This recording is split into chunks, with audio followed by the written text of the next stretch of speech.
So welcome. This is the day before I get my new puppy. And I am so excited and scared and anxious. And I put the down payment on her last weekend. Today is Friday. And I have back and forth. I've lost sleep. I've gone through so many nights not sleeping. I've had dreams about it. I've thought, okay, I'm going to back out. I can't do this. But here I am the day before. I'm picking her up tomorrow, Saturday at 10 a.m. And this is going to happen. I'm going to do it.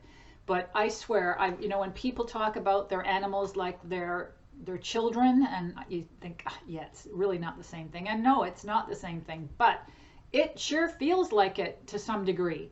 I have 2 kids, so I know what that feels like. And this, I'm feeling, not as much responsibility as you do for a child, but definitely it's significant because this little thing is going to be completely dependent on you. And I think it's when they look at you in the eyes, when they look at you in the face, you just melt because you know they have nobody but you.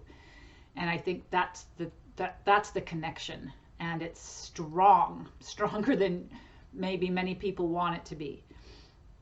But that's what I'm getting myself in for. I'm reached a point in my life where I want that. My arms are aching and I need to look after something. And so it's time to look after a little puppy. So this one will be 11 or 12 weeks old. Haven't picked a name for sure yet. I've got a few in mind. Coco is one because she has cocoa colored ears. She's like white kind of, but her ears are kind of brown. And I thought of Luna because Luna is goddess of the moon, I think. And I just thought that was really cute. You could call her Lou or Lulu. Yeah, I got a few names, but I don't know. I have to see her first. I think you have to see the dog, and then you know if that's the right name or not, right? She'll suit it or she won't. So I'm looking forward to this. It's going to happen tomorrow. So I've been shopping like crazy, can't seem to stop because it's so fun and exciting. So I thought I would show you my haul, what I've bought so far, the bits and pieces that I've come up with. We'll start with the harness. So I was told because she's so little, you can't just put one of these on. Although I did buy one just because I think around the house it might be okay. I don't know. But apparently with little puppies, the bones in their neck are very sensitive and you have to be very gentle with it. So the best thing to do is you put harness on them. That's what you find these things. So this one I got from Amazon, $16. It comes with a leash. It's smaller than this one, I think, although this one, they're both small, but this one seems a little bit bigger, so I don't know if this will fit or not.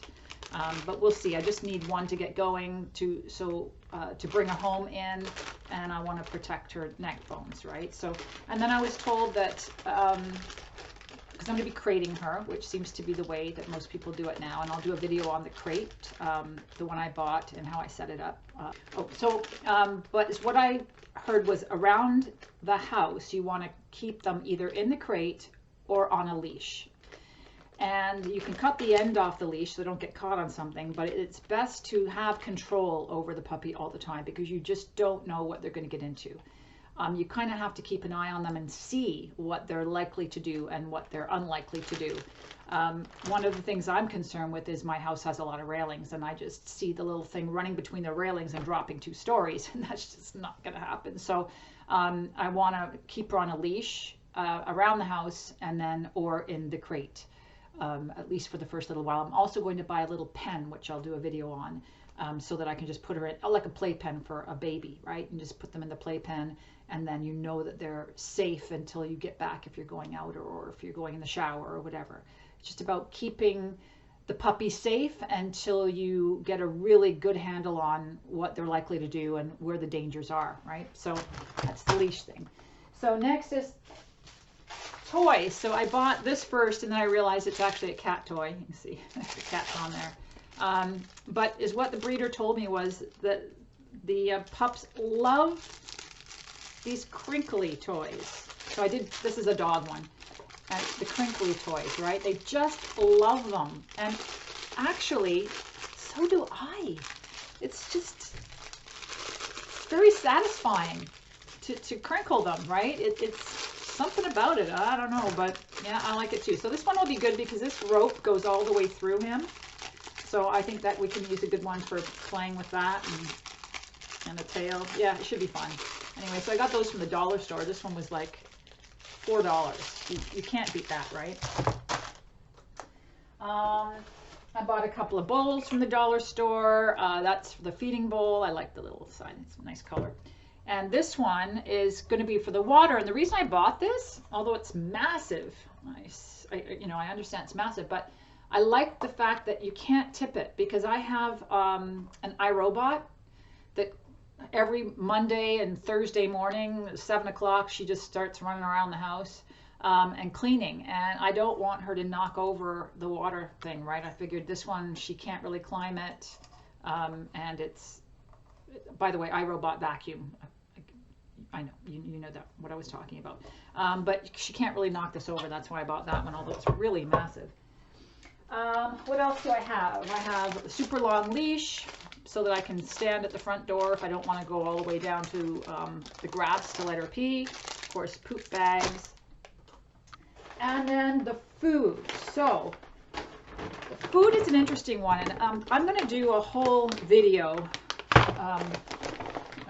on food because I've done this past week all kinds of research on what to feed the dog because I do research myself on what I should be eating and what human food should consist of as opposed to what we're actually eating these days.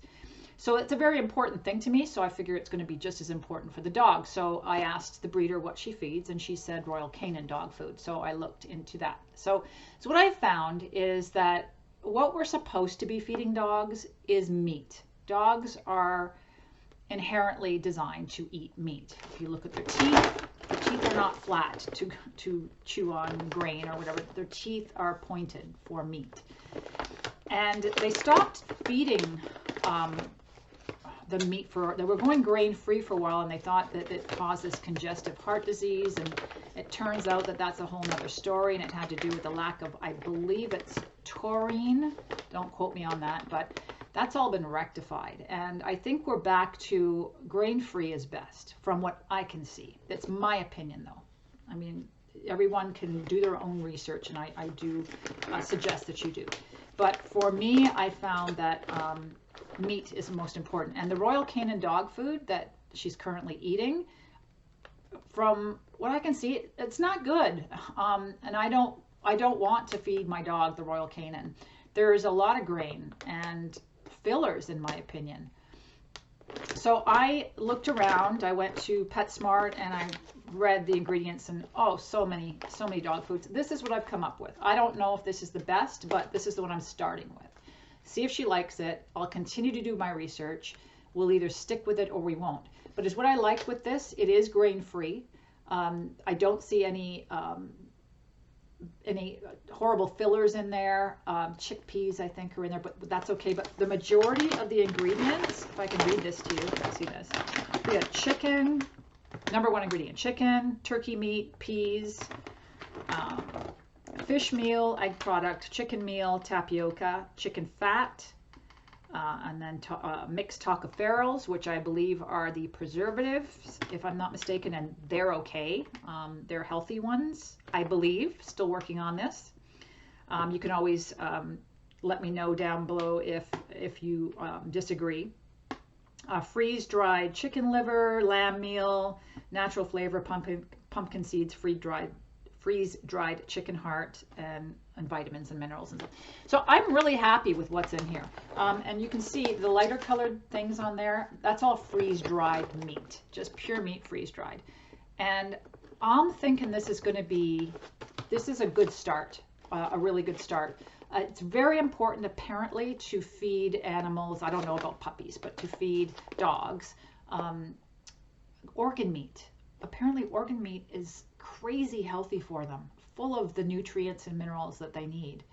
So I'm going to look into probably going to a butcher and seeing if they have throwaway liver, heart, kidney, whatever, that I can sort of freeze and bring out daily and just feed them. And apparently raw.